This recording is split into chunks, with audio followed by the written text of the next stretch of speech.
अपने श्री गुरुदेव गुरु परंपरा को स्मरण करते हैं आशीर्वाद के लिए।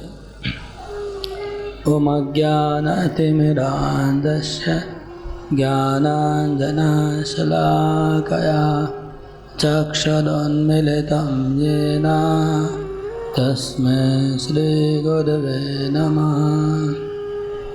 श्रीचैतन्यमनोभीष्टं स्थापितं येन भूतले स्वयं रूपकदा मह्यं ददाति स्वपदान्तिकं। वन्देऽहं श्रीगुरो श्रीयुतपदकमलं श्रीगुरुन् वैष्णवांश्च श्रीरूपं साग्रजातं सगणा रघुनाथान्वितं तं सजीवं साद्वैतं सावधूतं परिजनसहितं कृष्णचैतन्यदेवं श्रीराधा कृष्णपादान् सगणा ललिता श्रीविशाखान्वितां च। नमो विष्णुपादाय कृष्णप्रेष्ठाय भूतले श्रीमते भक्तिवेदान्त स्वामिनिति नामिने। नमस्ते सरस्वती देवे गौरवाणी प्रचारिणे निर्विशेषशून्यवादी पाश्चात्यदेशतारिणे। जय श्री कृष्ण चैतन्य प्रभु नित्यानंद श्री अद्वैत गदाधर श्रीवासादि गौरभक्तवृंद। हरे कृष्ण कृष्ण कृष्ण हरे हरे, हरे राम राम राम हरे हरे। हरे कृष्ण। कथा शुरू करते हैं। हरे कृष्णा। तो अपने गुरुदेव श्री प्रभुपाद और सभी वैष्णव भक्तों वृंद, गिरिराज गोवर्धन सबकी कृपा इच्छा करते हुए हम आज का बृहद भागवतामृत का ये दूसरा सत्र आज शुरू कर रहे हैं। हम कल इसका 3 अध्याय समाप्त किए थे, आज 4था अध्याय शुरू होगा। तो हम कल चर्चा कर रहे थे कि श्री नारद मुनि का जर्नी, उनका मुसाफरी, ये जर्नी कौन सी जर्नी थी? नारद मुनि किसकी खोज में है? नारद मुनि किसकी खोज में है? नारद मुनि खोज में सबसे कृपा पात्र श्रेष्ठ भक्त कौन है, इसके सर्च में है नारद मुनि। तो एकदम शुरू से लेकर के ऊपर तक जा रहे। पहले प्रयाग में एक ब्राह्मण विप्र जो नारायण शिला का पूजा कर रहा था, उनकी भक्ति का वर्णन हुआ। उसके बाद दक्षिण भारत गए, वहाँ पर एक राजा था, भगवान का महान भक्त। इस राजा ने अपने राज्य में समस्त नागरिकों को भक्त बना दिया था। उनके राज्य में सब लोग प्रसाद खाते थे केवल, और जगह जगह मंदिर बने हुए थे। उन मंदिरों में निरंतर प्रसाद बट रहा था, कोई खाने की कोई कमी नहीं थी कहीं पर भी, कोई भूखा नहीं जाता था वहाँ से। और उनके राज्य में साधुओं की और संतों की भीड़ लगी रहती थी। साधु संतों की भीड़ लगाने के लिए क्या चाहिए? क्या करने से साधु संत की भीड़ हो सकती है? दो चीज। एक तो वहां पर प्रसाद बट रहा था हमेशा। दूसरा, राजा ने जगह जगह कीर्तन और सत्संग का आयोजन करके रखा था। तो जो भी साधु आएंगे वो सत्संग करते रहेंगे और उनका प्रसाद राजा की तरफ से चलता रहेगा। तो ये सब फैसिलिटी राजा ने क्रिएट करके रखा था। सब मंदिरों में साधु संग हो रहा था, इसलिए उनके राज्य में, राजधानी में संत महात्मा सन्यासियों की भीड़ हमेशा लगी रहती थी। सर्वत्र कीर्तन हो रहा था, जगह जगह कीर्तन हो रहा था, जगह जगह कथा हो रही थी केवल। तो ये राजा बहुत बड़ा भक्त था, लेकिन वो राजा सोच रहा था कि इंद्र हमसे ज़्यादा श्रेष्ठ भक्त है, क्योंकि इंद्र का पावर हमसे कई गुना ज़्यादा है। तो फिर नारद मुनि इंद्र के पास चले गए। इंद्र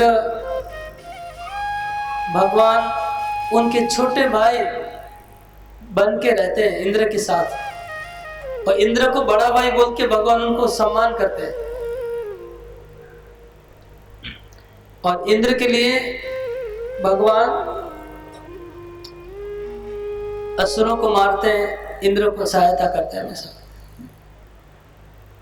उपेंद्र वामन देव के रूप में भगवान वहां पर रहते हैं, और साक्षात भगवान का डायरेक्ट इंद्र बातचीत करता है, उनकी सेवा करता है direct face to face.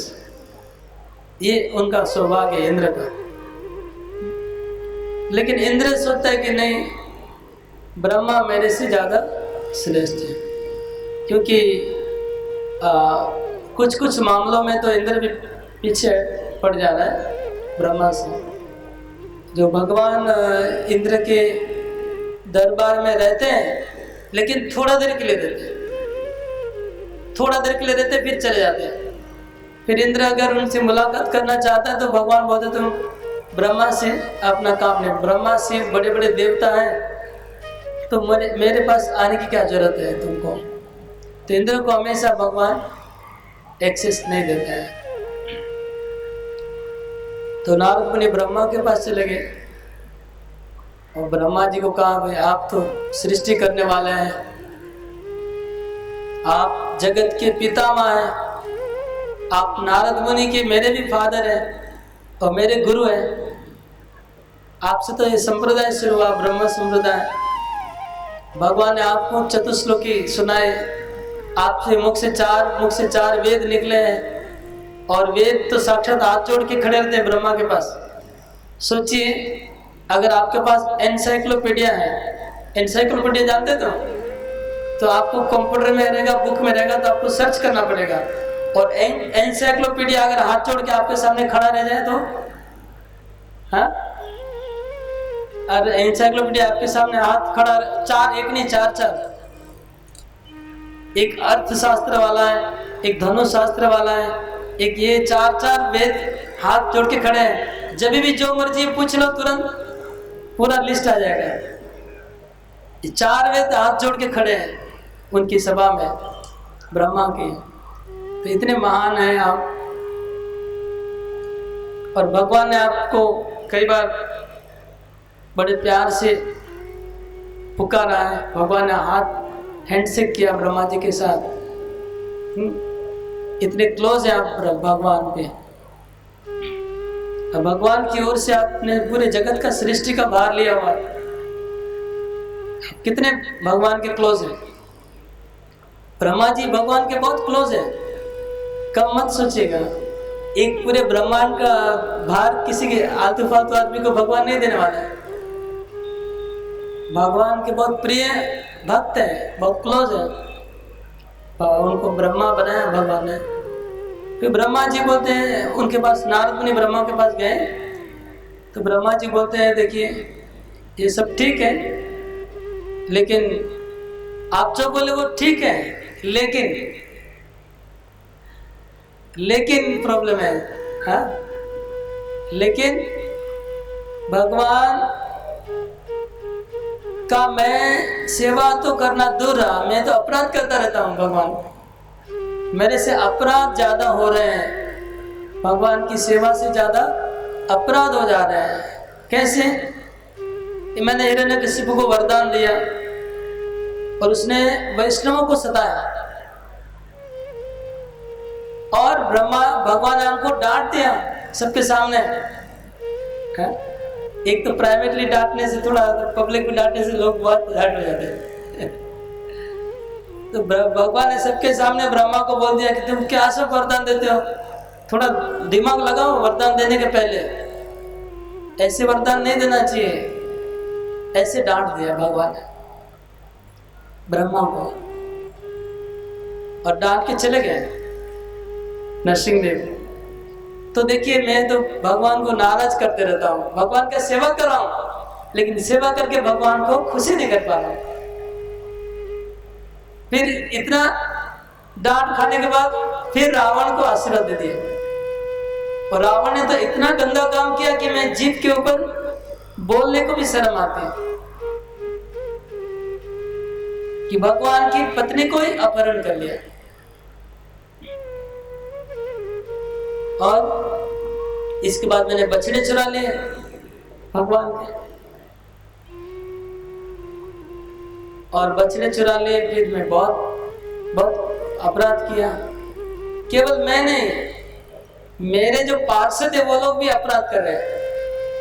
Brahma तो खुद अपराध कर चुके हैं, लेकिन ब्रह्मा के जो पार्षद है सब, वो भी उनसे भी बड़े हैं, एक कदम आगे होंगे हमसे भी। हमारे पार्षद इंद्र ने ब्रज को बाली से डुबा दिया, ब्रजवासियों को कष्ट दिया, जो सबसे प्रिय है भगवान के, उनको ही इंद्र ने कष्ट दिया। वरुण देव भगवान के ओन फादर नंद महाराज, उनको कैदी बना के अरेस्ट करके चले गए वरुण देव। कुबेर भगवान की रासलीला में जाकर डिस्टर्ब किया, शंखचूड़ नाम का असुर। तो यमराज ने क्या किया, भगवान के गुरुदेव के जो पुत्र हैं उनको यमपुरी में लेके चले गए। अरे सोचिए, कोई भगवान के एक बार दर्शन भी करता है, उसको तो यमराज का दर्शन नहीं होता है, बोलते हैं ना शास्त्र में। तो जो भगवान के गुरु हैं, उनके पुत्र को यमपुरी में क्यों ले जाया गया? ये भी अपराध क्यों कर रहे ब्रह्मा जी? तो ब्रह्मा जी बोलते, मैं तो भगवान को खुशी नहीं कर पा रहा हूं, मैं अपराधी हो जा रहा हूं। लेकिन शिव जी भगवान के बहुत कृपा पर, शिव जी के ऊपर भगवान को बहुत प्यार है, उनके मित्र समझते हैं, शिव जी को अपना भगवान मित्र मानते हैं। और शिव जी इतना ऐश्वर्य होने के बावजूद भी इतने सीधे साधे रहते हैं। उनको कोई हाई फाई कपड़ा उपड़ा पहनने का शौक नहीं है। हाई फाई कोई अलंकार, मतलब अलंकार कौन सा है? नाग, नाग को गले में लपेट दिया, उनका अलंकार है। खोपड़ी, नाग, हड्डी। तो शिव जी इतने महान ऐश्वर्यवान होने के बावजूद भी इतने सीधे साधे रहते हैं। और भगवान क्या करते हैं? शिव जी ने जब कोई गलती की, शिव जी ने वृकासुर को आशीर्वाद दिया, जो शिव जी के सर पे हाथ रखे उनको मारने को गया, तो भगवान ने उनकी गलती को सुधारा। भगवान ने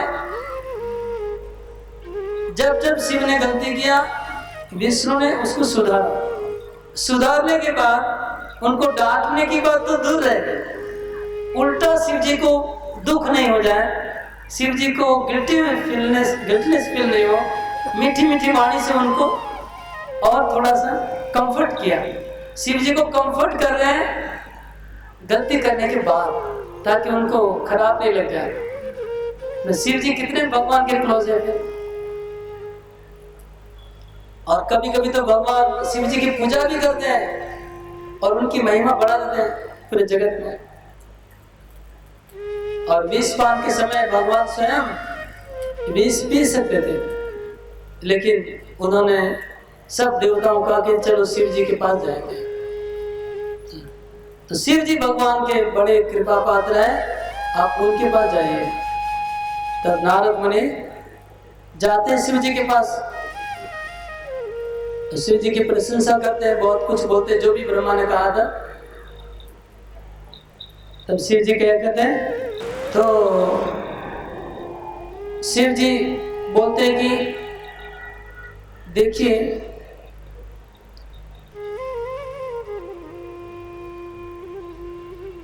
भगवान का मैं कृपा पात्र नहीं हूं। आप सब बोले वो ठीक है, जो कुछ बता रहे वो ठीक है, लेकिन कुछ ऐसी बातें जो आपको पता नहीं मेरे बारे में। हा? लोग क्या करते हैं, लोग क्या बोलते हैं कि मेरे बारे में ऐसी कुछ अच्छी अच्छी बातें आप जानते नहीं, वो हम बताना चाहते हैं। यहाँ पर उल्टा हो रहा है कि मेरे बारे में अच्छा सब कुछ आप जानते हैं, लेकिन मेरी बुराइयां कुछ वो आप नहीं जानते, वो हम बोलते हैं कि हम भक्त लोग क्या अपनी बुराइयां बता रहे हैं। ये अच्छा कल्चर है। अच्छा कल्चर समाज में क्या होता है, लोग अपनी बुराइयां बोलते हैं और गुण दूसरे गुणगान करते हैं। और कल्चर जब अच्छा नहीं होगा तो सबको अपनी अपनी बड़ाई बोलनी पड़ती है और दूसरे के दुर्गुण बोलने पड़ते हैं। एक लो कल्चर हो गया, मतलब दूसरे को अपनी अच्छा ही बोल नहीं रहे तो फिर अपने मुंह से अपना अच्छा बोलना पड़ा। ये उल्टा कल्चर हो गया। सब लोग अपनी बड़ाई कर रहे हैं जहां पर। तो शिव जी बोलते कि देखिए भगवान, अगर मुझे भगवान प्यार करते तो मेरी पूजा क्यों करते हैं, मैं उनका दास हूं, मुझे दास रहने दीजिए। और जो हम लोग मोक्ष देते हैं, मैं और मेरी पत्नी पार्वती, वो मोक्ष सायुज्य मुक्ति है जिसमें ब्रह्म में विलीन हो जाते हैं। ये मोक्ष भक्त लोग इसको घृणा करते हैं। इस मोक्ष का नाम सुन के भक्त लोग कान बंद कर देते हैं। सायुज्य मुक्ति का वो मोक्ष भक्त लोग कभी चाहते नहीं।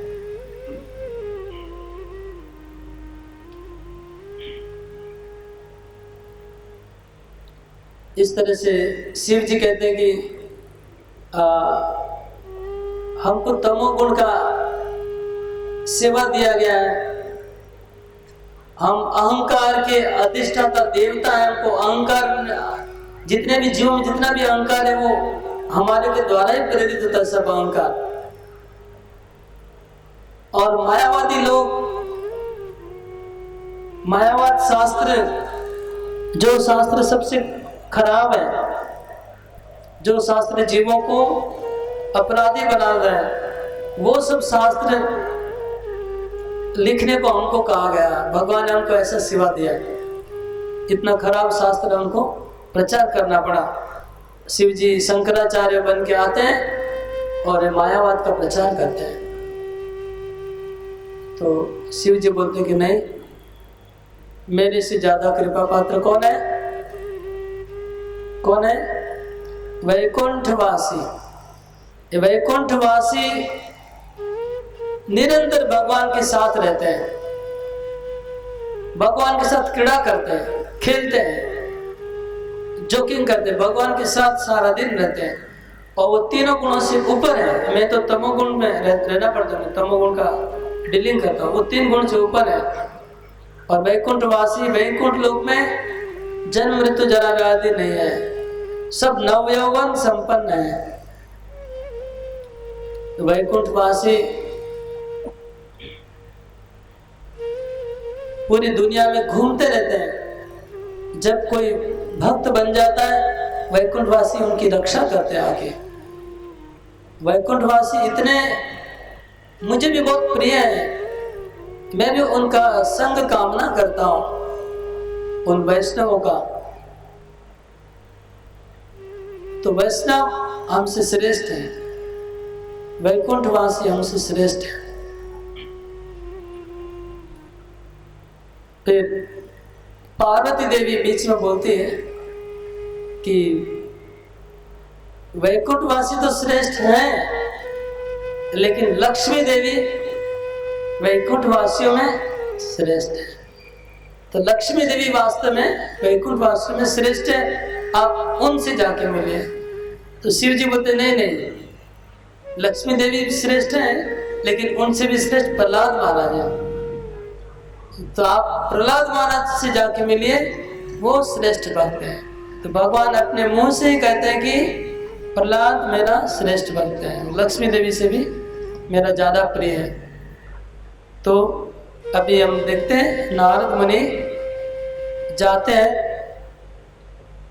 प्रहलाद महाराज से मिलने का सूतल लोक में। ये सूतल लोक पृथ्वी के नीचे 7 लोक हैं, अतल, वितल, सूतल, तलातल, महातल, रसातल, पताल। ये 7 लोग पृथ्वी के नीचे हैं। मतलब अगर आप बेसमेंट फ्लोर होता है, बेसमेंट फ्लोर को नीचे और फर्स्ट बेसमेंट, सेकंड, थर्ड, तो प्रहलाद महाराज तीसरे बेसमेंट में है। अतल, वितल, सूतल तीसरे लोक में है, पृथ्वी से नीचे। वहां पर बलि महाराज शासन करते राजा है, जो प्रहलाद जी के नाती पौत्र है। प्रहलाद महाराज दादाजी हैं बलि महाराज के, वहां रहते हैं। तो नारद मुनि वहां गए, तो जाकर के क्या करते हैं अभी हम आगे पढ़ते हैं।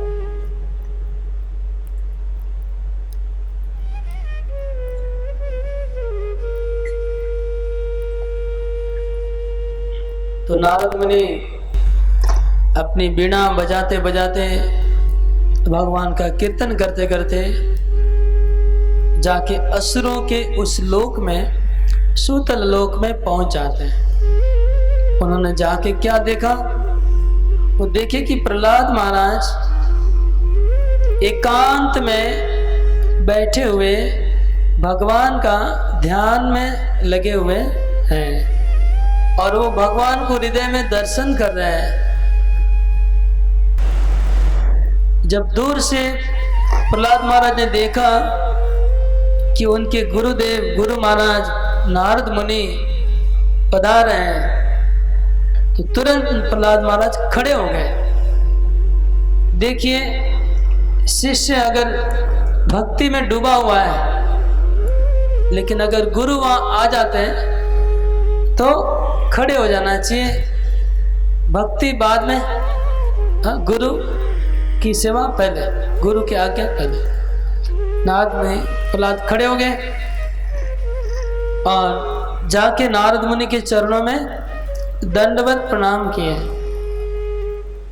दंडवत प्रणाम किए और नारद मुनि को बहुत अनुनय विनय करके ऊंची सीट पे बिठाया, ऊंचे व्यासन पे बिठाया और बिठा के उनका पूजा किया, आरती किया।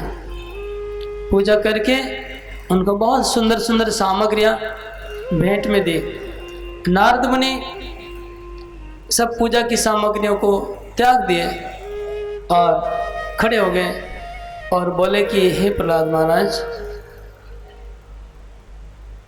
आप बहुत बड़े भक्त हैं।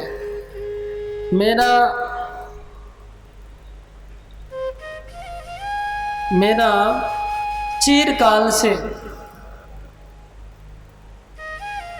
मैं भगवान के प्रिय भक्त को देखने की अभिलाषा थी, वो मेरी अभिलाषा आज पूर्ण हो गई। मैं वास्तव में एक शुद्ध भक्त को आज जाके मिला हूँ। मेरा जो ट्रैवलिंग था, इतना दिन से मैं परिश्रम कर रहा था कि कोई एक श्रेष्ठ भक्त मिल जाए, वो मेरी इच्छा पूरी हो गई आपको दर्शन करके। आप ही सर्वश्रेष्ठ भक्त हैं, आपसे बड़ा भक्त कोई नहीं है। कैसे?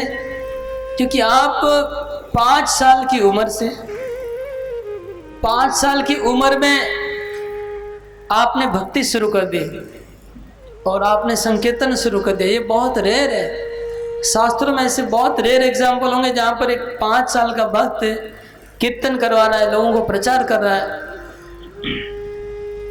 इतनी महान भक्ति आपने 5 साल में की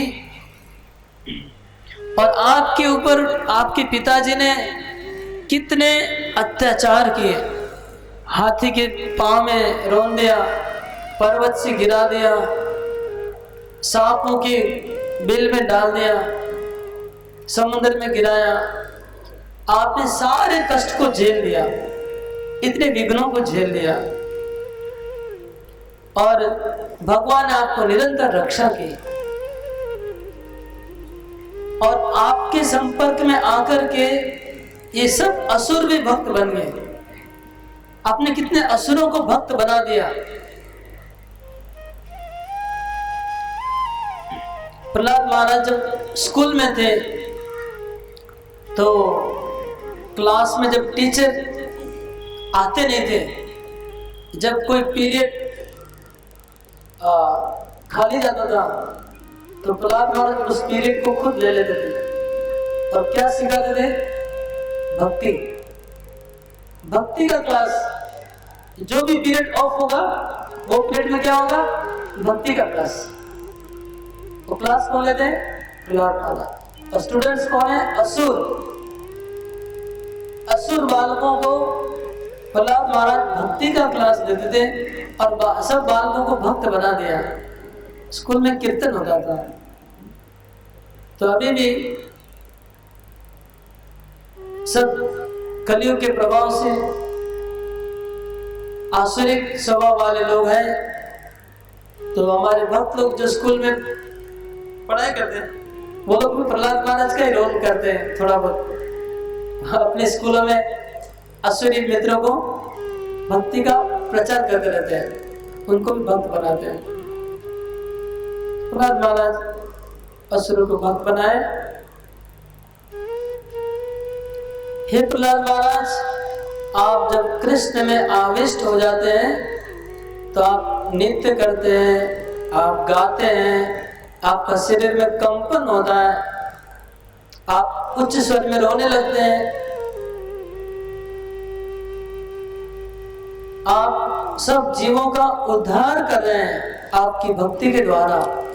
आपसे श्रेष्ठ भक्त और कौन हो सकता है? आप ही सर्वश्रेष्ठ भक्त हैं। आपसे बड़ा भक्त मुझे कोई दिखा नहीं पड़ा। आप कितने जीवों का उद्धार किए। जब एक बार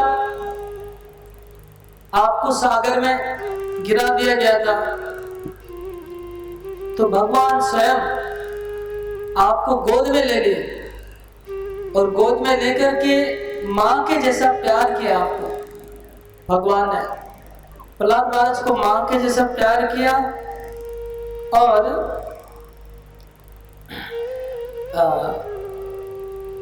उनको गोद में लिया और मां के जैसा लाड़ प्यार किया। और जब भगवान नरसिंह देव प्रकट हुए थे, ब्रह्मा जी, शिव जी और लक्ष्मी देवी इनकी बड़ी बड़ी प्रार्थनाओं को भगवान ने सुना नहीं। और जब प्रहलाद महाराज ने प्रार्थना किया, भगवान बहुत खुशी हो गए कि हे प्रहलाद, तुम्हारी प्रार्थना से मैं बहुत प्रसन्न हो गया हूं। जो व्यक्ति तुम्हारी प्रार्थना गाएगा, रिपीट करेगा, उसको मैं कृष्ण भक्ति प्रदान करूंगा। भगवान बहुत खुश हो गए। और जब नरसिंह देव का गुस्सा कम नहीं हो रहा था तब ब्रह्मा जी, शिव जी कोई भगवान के पास जा नहीं पा रहा था। तो ब्रह्मा जी ने प्रहलाद महाराज को रिक्वेस्ट किया कि कृपा करके आप भगवान को संतुष्ट कीजिए। तो प्रहलाद महाराज ने जाके भगवान के चरणों में गिर गए। प्रहलाद महाराज तो जब भगवान के चरणों में प्रहलाद महाराज गिर गए तो भगवान ने उनको उठा के अपने गोद में ले लिया, प्रहलाद महाराज को। और गोद में लेकर के भगवान अपना सुंदर हस्त कमल प्रहलाद महाराज के सर पे रखे और रख के भगवान ने प्रहलाद महाराज को अपनी जीभ से चाटा। नरसिंह देव जो शेर होता है ना, शेर तो बच्चों को चाटता है ना, तो भगवान भी शेर का रूप लेके आए थे, तो अपने जीभ से प्रहलाद महाराज को चाटने लगे भगवान। तो आप कितने भगवान के क्लोज हैं, कितने भगवान के निकट हैं कि भगवान खुद आपको चाट रहे थे, आपके सर को। इतने प्रिय हैं आप भगवान के। आपसे श्रेष्ठ और भक्त कौन हो सकता है। और जब भगवान आपको अपने बहुत मधुर वाणी से वरदान के लिए प्रलोभन कर रहे थे कि आप वरदान लीजिए, वरदान लीजिए, वरदान लीजिए, तो आपने सब वरदानों को ठुकरा दिया और आपने केवल भक्ति मांगी कि हमको जन्म जन्म भक्ति दीजिए और कुछ नहीं चाहिए। ये तो बहुत श्रेष्ठ बात है आपकी। आपने मोक्ष तक नहीं मांगा, भगवान से मोक्ष भी नहीं मांगा।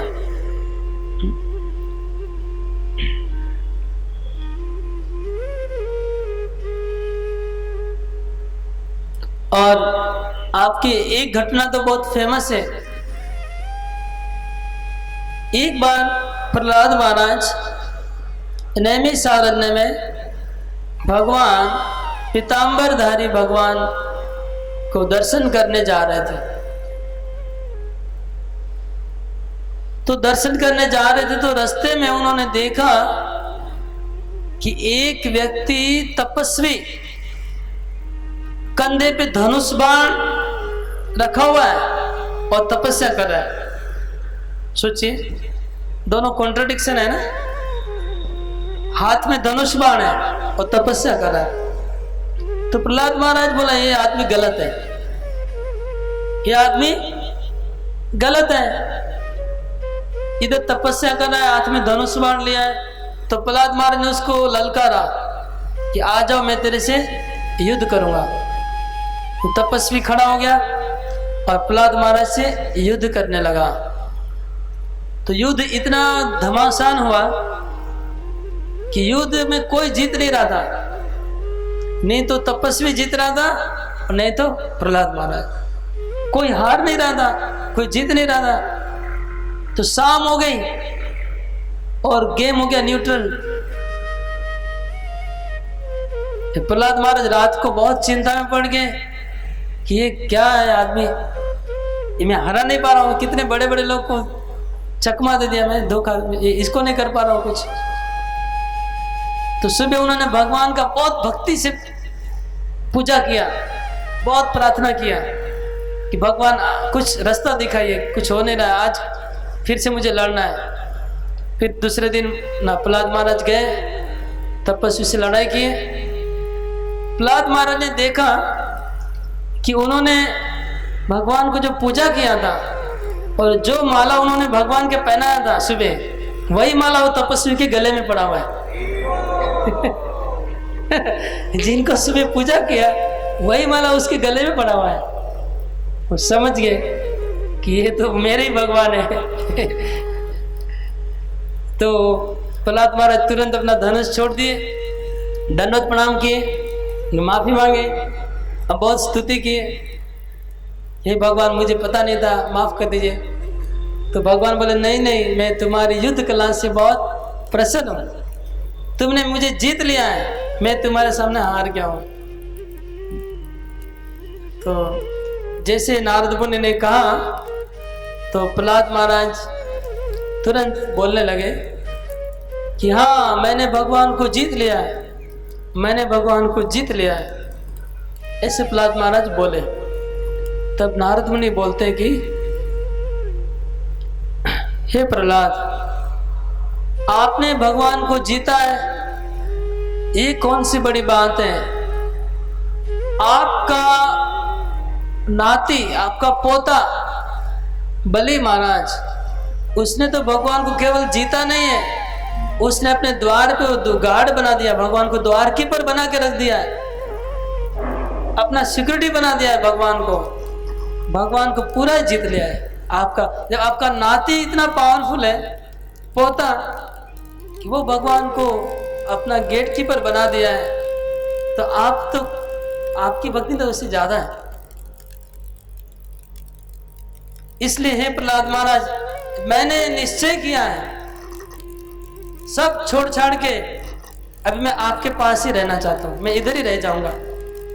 अभी मेरा rest, I want to spend with you. आप इतने बड़े भक्त हैं, लेकिन मेरा एक प्रॉब्लम है, मेरे दक्ष को मेरे ऊपर दक्ष का सांप है। दक्ष ने मुझे श्राप दिया है कि मैं एक जगह नहीं रह सकता हूं, तो तुम उसको थोड़ा अगर सॉल्यूशन कर दो तो मैं इधर रह जाऊंगा। तो नारद मुनि को दक्ष का श्राप था, आपको पता है? नहीं, संक्षेप में बोलूं क्या? अच्छा, ये दक्ष राजा, प्रजापति दक्ष उनका नाम है, ब्रह्मा जी का पुत्र है। इनका काम है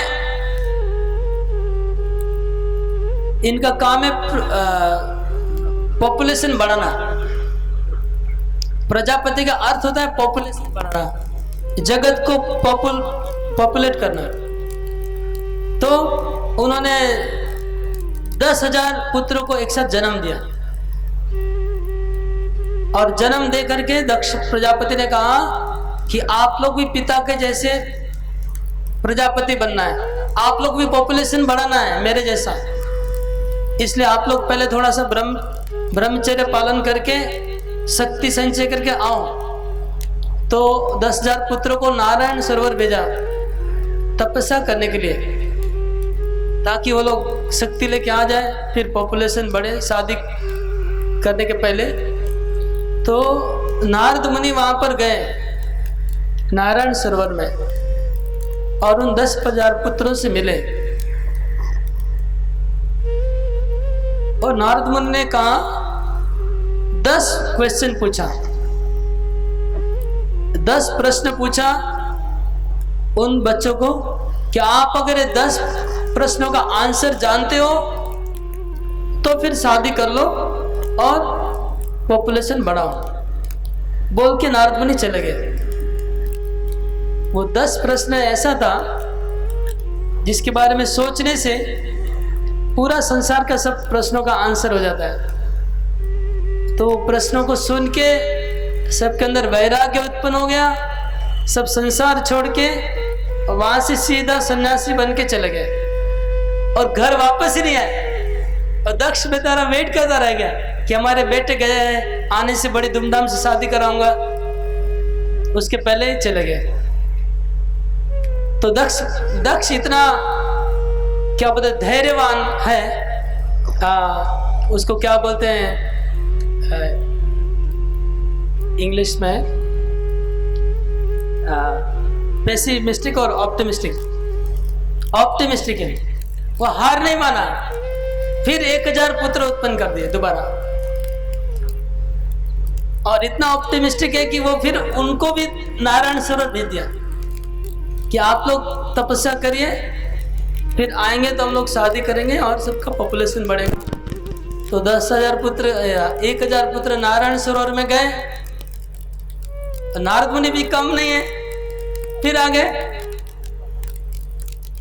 और नारद मुनि ने आके बोला कि हे पुत्रों, मैं ज्यादा कुछ नहीं कहूंगा, खाली एक बात बोलना चाहता हूं कि हमें हमेशा बड़े भाई के मार्ग का अनुसरण करना चाहिए, बस इतना बोल के चले गए।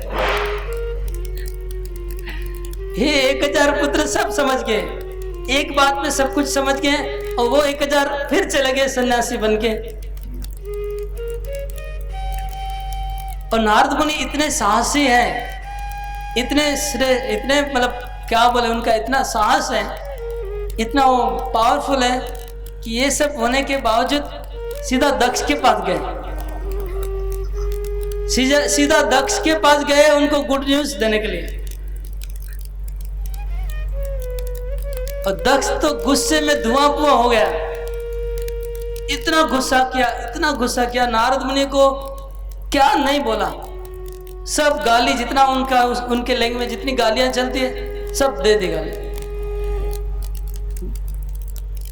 और नारद मुनि हाथ जोड़ के सर नीचा करके सब सुन लिया। ठीक है, जितना गाली सुनने मिले कोई प्रॉब्लम नहीं है, हम एटलीस्ट 1100 लोगों को भक्त तो बना दिया, 11,000 लोगों को इतना बड़ा लाभ मिला, इसके लिए 2-4 गाली खाना पड़े तो क्या प्रॉब्लम है। तो भक्त लोग प्रचार करने के लिए अपना कितना भी लांछना, कितना भी प्रॉब्लम हो सहन कर लेते हैं। और पर्पस क्या है? प्रचार करना, भक्त बनाना। हमने एक स्टोरी याद आ गया, सुना था कि ये बॉम्बे इस्कॉन मंदिर के जिन्होंने बनाया, उनका नाम है गिरिराज महाराज। वो अमेरिका के सबसे धनी व्यक्ति, एक सबसे नहीं कहेंगे लेकिन one of the very wealthy person, उसके पुत्र हैं वो ब्रह्मचारी बन गए और भक्त बन गए, सन्यासी बन गए। और उनके पिता प्रभुपाद जी के पास आकर के बोलते हैं कि मेरे बेटे को आप दे दीजिए, मैं आपको एक चेक देता हूँ, ब्लैंक चेक, आप जितना करोड़ डॉलर मिलियन जितना आप लिखना लिख दीजिए, आप पूरा डोनेशन ले लीजिए, मेरे बेटे को खाली मुझे वापस दे दीजिए। प्रभुपाद जी बोले मुझे एक भी पैसा नहीं चाहिए, आपका बेटा आप ले जाइए, ले जाने, मैं उसको बांध के नहीं रखा हूँ, तो अपनी इच्छा से आया है। तो महाराज तो बहुत डेडिकेटेड थे, उन्होंने मंदिर बनाया, जो मंदिर आप जो देख रहे हैं अभी, वो थोड़ी वापस जाने वाले हैं संसार में, एक बार छोड़ के आ गए, वो तो वापस नहीं गए।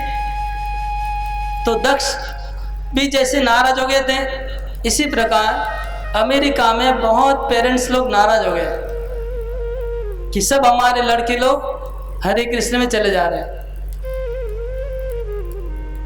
उनके बच्चे पहले एवरीडे ड्रिंक करते थे, एवरीडे इलिसिट सेक्स करते थे, एवरीडे नशा करते थे, जुआ करते थे। उनको प्रभुपाद ने सबको प्योर वेजिटेरियन बना दिया, सब नशा छुड़वा दिया, उनको कितना अच्छा लाइफ लीड करने सिखाया। वो उनको नहीं अच्छा लग रहा है। हमारे बच्चे चाहे कितना भी पाप करे लेकिन हमारे घर पे रहे, भले वो भी नरक में जाए, हम भी उनके साथ नरक में जाएंगे तो ठीक है, नरक में जाना पड़ेगा तो भी चलेगा, लेकिन हम रहेंगे अपने परिवार के साथ। तो ये तब वो लोग ने क्या किया, प्रभुपाद के विरोध में अमेरिका में केस कर दिया, कोर्ट केस कर दिया कि ये साधु आकर के हमारे बच्चों को ब्रेन वॉश कर दिया, कुछ कर दिया, कुछ खिला दिया, तो इसलिए ये लोग अभी हरे कृष्ण हो गए। तो प्रभुपाद ने प्रवचन में ये नारद मुनि का स्टोरी सुनाया, दक्ष का, क्योंकि हम लोग नारद मुनि के फॉलोअर हैं। नारद मुनि ने दक्ष के पुत्र को भक्त बनाया था, दक्ष ने बहुत उसको गाली दिया, श्राप दिया, तो हम भी इनको सबको बना दिया है भक्त। ये लोग सब अभी दक्ष हैं, ये लोग हमको गाली देंगे, कोर्ट केस करेंगे, करने दीजिए, कोई प्रॉब्लम नहीं, हमारा तो प्रचार तो हो गया बस। तो प्रचार करने के लिए भक्त लोग कुछ भी प्रॉब्लम उठाते हैं। अब ये गिरिराज महाराज का सुनिए, उनका क्या हुआ। वो जब बॉम्बे में प्रचार करते थे, लोकल ट्रेन में ट्रैवलिंग करते थे, जो अमेरिका का लड़का, धनी लड़का अभी बॉम्बे के लोकल ट्रेन में ट्रैवलिंग करता है और घर घर जाके लाइफ मेंबर बनाता है। जितने बॉम्बे में मारवाड़ी है सबको जानते हैं गिरिराज महाराज, सब 12 लोग उनको भी जानते हैं, इतना वो घूमे प्रचार किए बॉम्बे में, तो सबको लाइफ मेंबर बनाते थे। तो एक लाइफ मेंबर बहुत खड़ूस था, उसने बोला मैं लाइफ मेंबर बनूंगा लेकिन एक शर्त है। क्या शर्त है? मैं तुम्हारे सर के ऊपर एक थम्स अप का बोतल पूरा डाल के तुमको स्नान कराऊंगा, अगर तुम राजी होगे तब लाइफ मेंबर बनूंगा। तो गिरा में ठीक है, थम्स अप का बोतल खोले, गड़े रखने दिए, फिर लाइफ मेंबर बना दिया। तो सोचिए ये प्रभुपाद के लिए, कि उनको पता है कि प्रभुपाद जी को मंदिर चलाने के लिए पैसा चाहिए और उसके लिए हम कुछ भी, अपना अगर थोड़ा अपमान होगा कुछ भी तो चलेगा, तो जो करोड़ोंपति का लड़का है, मिलियनर्स का लड़का है, वो प्रभुपाद जी के लिए केवल 5,000 रुपये का लाइफ में चेक काटने के लिए अपने ऊपर थम्स अप का बोतल डाल सकता है। देखिए क्या भक्ति है। समझ में आ रहा है कि नहीं? डेडिकेशन क्या है। जो मिलियनर का लड़का है, उसका पिताजी को अगर फोन करेगा तो अभी $1 मिलियन आ जाएगा। वो नहीं चाहिए उसको, वो पैसा नहीं चाहिए। एक प्रभुपाद के लिए घर घर जाके एक चेक कटवाने के लिए, साइन करवाने के लिए अपने सर पे थम्स अप का बोतल डाल दिया। तो ये मैं बोल रहा हूँ कि नारद मुनि दक्ष के जो 11,000 लड़कों को भक्त बनाए, उसके बदले में 2-4 गाली खाना पड़ा तो ठीक है। तो नारद मुनि को श्राप दिया दक्ष ने। श्राप क्या दिया कि मैं तुमको श्राप देता हूं, तुम कहीं पर भी 3 दिन से ज्यादा नहीं रह सकते हो। You cannot stay in one place for more than 3 days. You have to go around. घूमते रहो खाली। तो नारद मुनि बोले ठीक है, मंजूर है हमको। हम जितना ज्यादा घूमेंगे उतना ज्यादा प्रचार होगा, आप लोग को नुकसान होगा।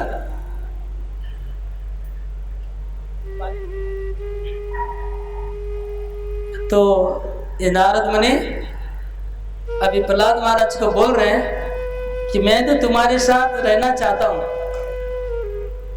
लेकिन प्रॉब्लम क्या है?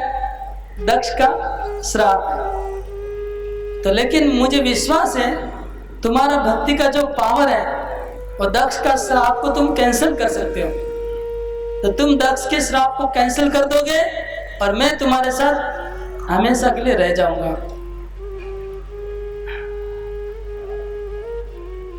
तो जब ये बात नारद मुनि बोले तो प्रहलाद महाराज से सहन नहीं हुआ, क्योंकि थोड़ा ज्यादा ही बोल दिए। नारद मुनि तो सब कुछ छोड़ के तुम्हारे पास रहना चाहता हूं, तो थोड़ा ज्यादा ही हो गया लगता है। तो प्रहलाद महाराज सहन नहीं कर पाए बात को। अरे नारद मुनि को गुरु है, गुरु अपने शिष्य को बोलते कि नहीं तुम दुनिया में सबसे बड़ा भक्त है, मैं सब कुछ छोड़ छाड़ के तुम्हारे पास रह जाऊंगा, और तुम हमारे ऊपर थोड़ा श्राप है उसको भी तुम कैंसिल कर पाओगे। शिष्य को अपने से ज्यादा शक्तिशाली बता रहे हैं। हम दक्ष के हिसाब से पीड़ित हैं और हमारे शिष्य उसको कैंसिल कर देंगे, तो थोड़ा ज्यादा हो गया। तो प्रहलाद महाराज से सहन नहीं हुआ, तुरंत शर्मिंदा हो गए। शर्मिंदा होकर के सर झुक गया उनका, और प्रहलाद महाराज ने कहा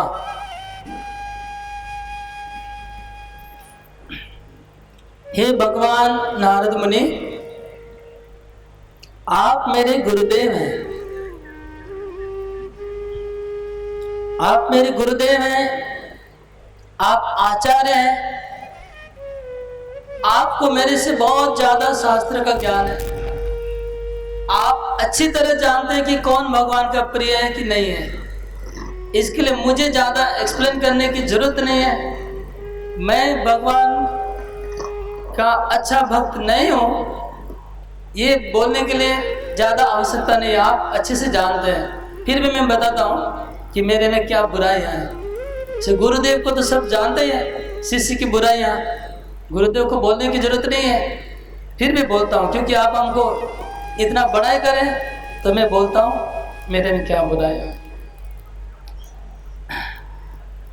आपने कहा कि मैं बचपन से भक्त हूँ, मैं छोटी उम्र से भक्त हो गया हूँ, लेकिन गुरुदेव आप बताइए, आप ही जानते हैं कि क्या अपने आप कोई बचपन में भक्त हो सकता है?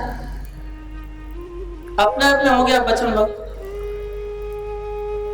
वास्तव में तो आप ही ने तो मुझे भक्त बनाया। मैं तो मेरी माँ के गोद में था, मैं तो मेरी माँ के गर्भ में था, मुझे तो पता ही नहीं था भक्ति क्या होता है। आपने मेरी माँ को ले जाके आश्रम में भागवत सुनाया, और मैंने मेरी माँ के पेट में भागवत सुनाया आपसे, तब तो मैं जाके भक्त बना हूं। ये सबको पता होगा स्टोरी? नहीं पता ना? ये नारद मुनि की माँ कयादु है, हिरण्यकशिपु की वाइफ है। जब हिरण्यकशिपु तपस्या करने गया था तो इंद्र ने आक्रमण किया और प्रहलाद महाराज की होने वाली मदर को उन्होंने किडनैप कर लिया। इंद्र ने तो किडनैप करके ले जा रहे थे इंद्र, तो नारद मुनि बीच में मिले और इंद्र को कहा कि इंद्र तुम इतना पाप कार्य मत करो, ये जो स्त्री है, ये जो माता है, ये महान भक्त होने वाले भक्त की माँ है, तुम्हारा सर्वनाश हो जाएगा अगर इसके ऊपर हाथ उठाया तो इंद्र ने तुरंत कयादु को छोड़ दिया, छोड़ के चला गया।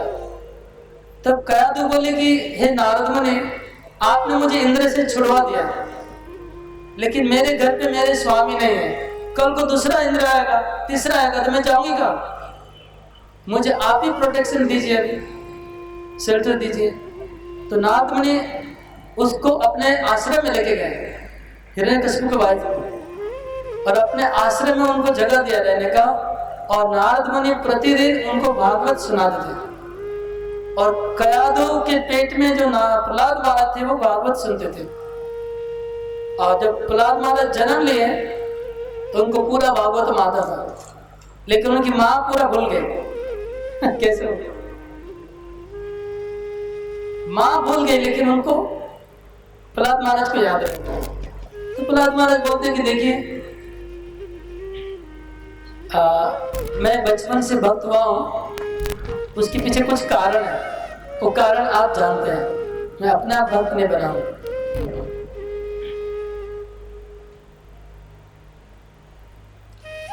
और दूसरी बात, आप बोलते हैं कि मैंने बहुत कठिनाइयों का सामना किया अपने जीवन में, तो कठिनाइयों का सामना करना और स्कूल में बच्चों को ज्ञान देना,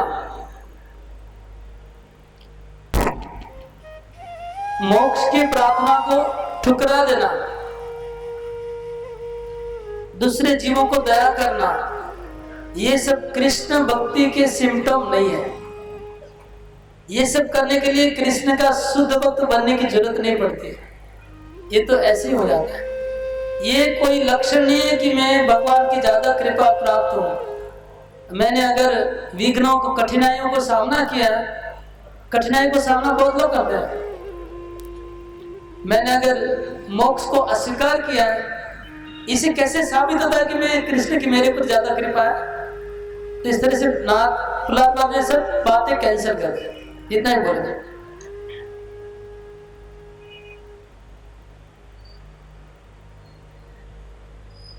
वास्तव में भगवान की कृपा का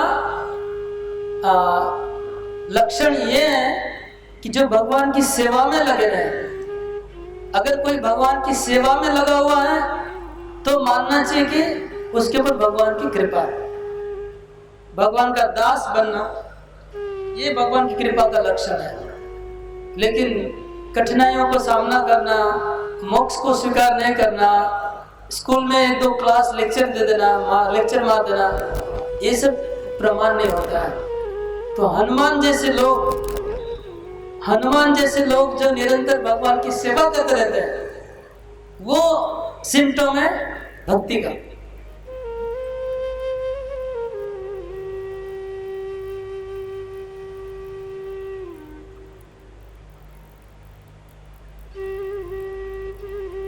और मैं भगवान का स्मरण कब करता हूँ?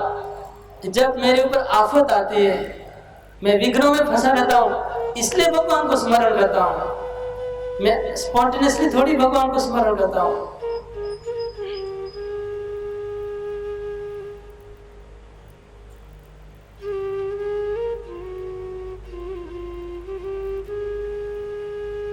तो असली कृपा का लक्षण है भगवान की विशेष सेवा में लगना। मेरे पास भगवान की कौन सी सेवा है बताइए? क्या मैं भगवान का भोग लगाता हूँ? क्या मैं भगवान का चामर डुलाता हूँ? क्या मैं भगवान का पाँव दबाता हूँ? मैं कौन सी भगवान की डायरेक्ट सेवा करता हूँ?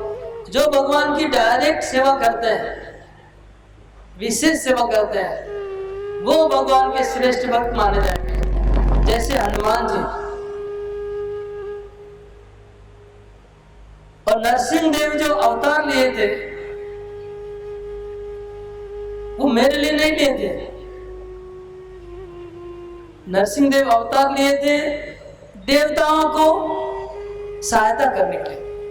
कि देवता लोग बहुत परेशान थे मेरे पिताजी से, तो मेरे पिताजी से देवता परेशान थे तो भगवान ने मेरे पिताजी को मार दिया देवताओं को रक्षा करने के लिए। ये कौन सी कृपा है मेरे पर। और भगवान क्यों अवतार लिए? क्योंकि ब्रह्मा जी ने मेरे पिताजी को इतना वरदान दे दिया था कि ब्रह्मा जी के वरदान को फुलफिल करने के लिए भगवान को आना पड़ा। दिन में नहीं, रात में नहीं, अंदर नहीं, बाहर नहीं, ऊपर नहीं, नीचे नहीं, इतने सारे वरदान दे दिए, उसको फुलफिल करने के लिए भगवान को आना पड़ा था। नरसिंह देव मेरे लिए नहीं आए, ब्रह्मा जी के लिए आए।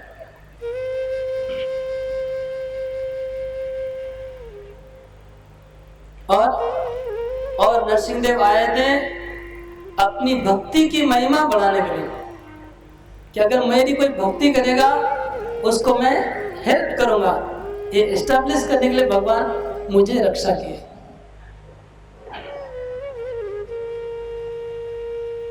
अगर मेरे ऊपर भगवान की कृपा होती तो भगवान क्यों मुझे राजा बना दिए, मुझे हिरण्यकशिपु की गद्दी पे बिठा दिए। ये गद्दी पे बैठना क्या अच्छा काम है? आप लोगों को पता नहीं होगा गद्दी पे बैठना अच्छा है कि बुरा, पता नहीं है क्या?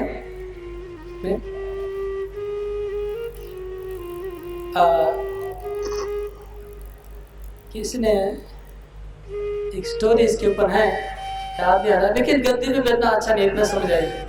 राजा बनना ये सब अच्छा नहीं है क्योंकि बहुत पॉलिटिक्स करना पड़ता है। राजा बनेंगे बिना पॉलिटिक्स आप बन सकते राजा? आपको लग रहा है? चाहे कितना भी अच्छा भक्त हो, वो अगर राजा बनेगा तो पॉलिटिक्स किए बिना रह सकता है? नहीं। तो मुझे भगवान ने राजा बना दिया। अगर भगवान मुझे चाहते हैं तो वैकुंठ लेके चले जाते हैं, झमेला खत्म हो जाता है।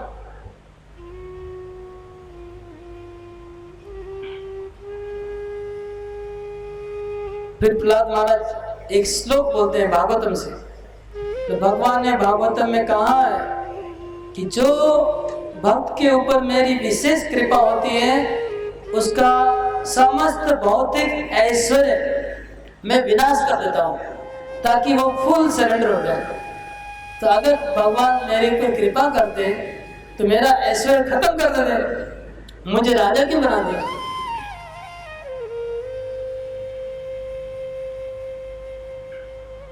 इसलिए अभी मैं राजकाज में लगा हूं। मेरे को बहुत सारे सैनिक, सेनापति, मंत्री, कितने लोगों से डीलिंग करना पड़ता है, और ये सब करते करते मेरी भक्ति बंद हो जाती है, भक्ति ठीक से नहीं कर पाता हूं।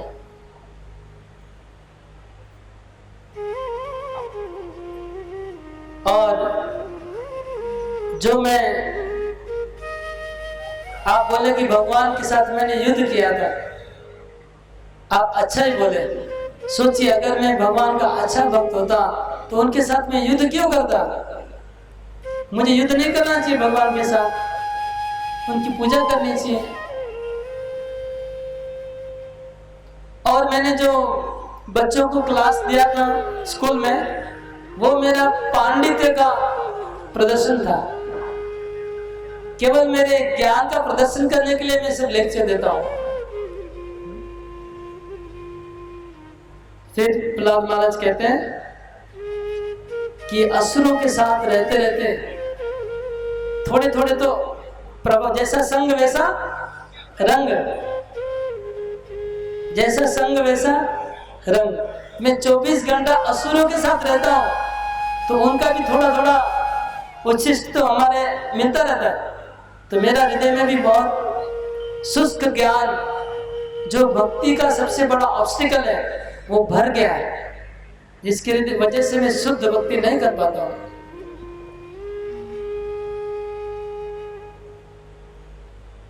और मेरे प्रपौत्र बाणासुर, उसका तो दुस्साहस देखिए।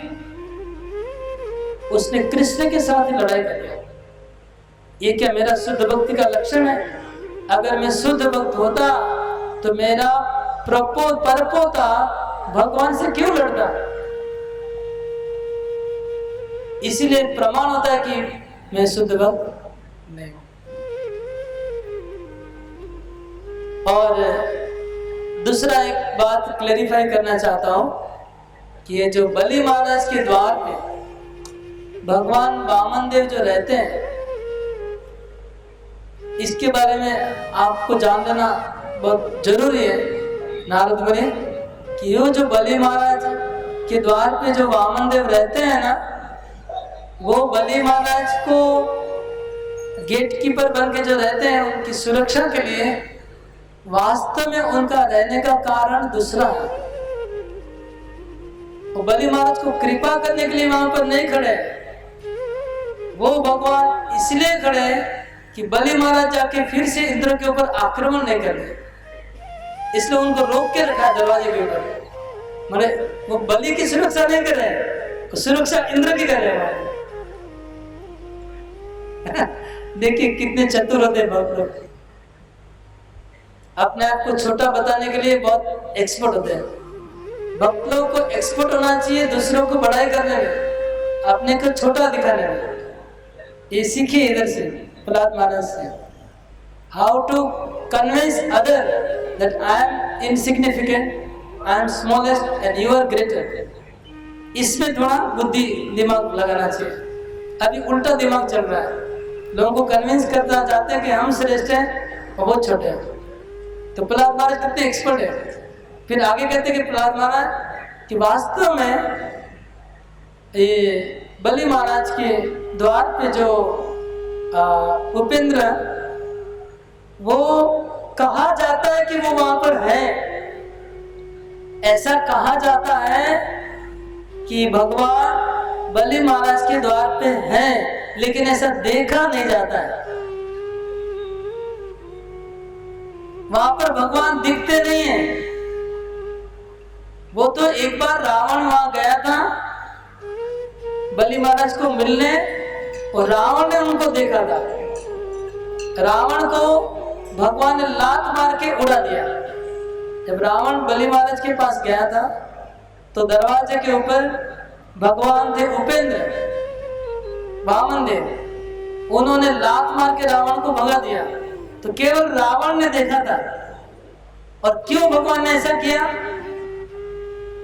इसलिए कि अगर रावण अंदर घुस जाता तो बलि महाराज बाहर निकल जाता और जाके फिर इंद्र को, बलि महाराज जाके आक्रमण इंद्र को हटा देता।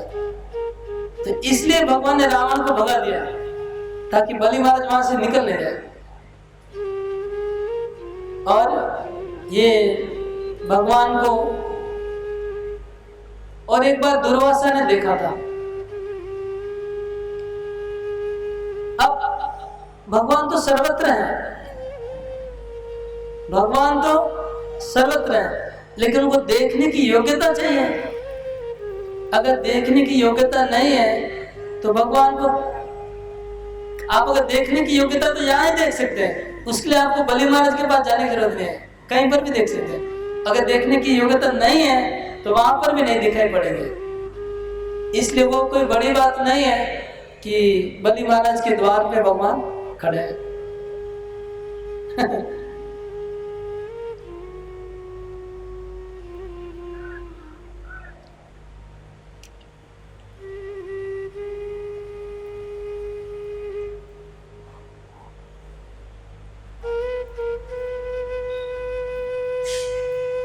और जहां तक भगवान नरसिंह देव का मेरे ऊपर कृपा की बात है तो ध्यान से समझ लीजिए कि भगवान नरसिंह देव अचानक प्रकट हो गए थे, हठात प्रकट हुए थे।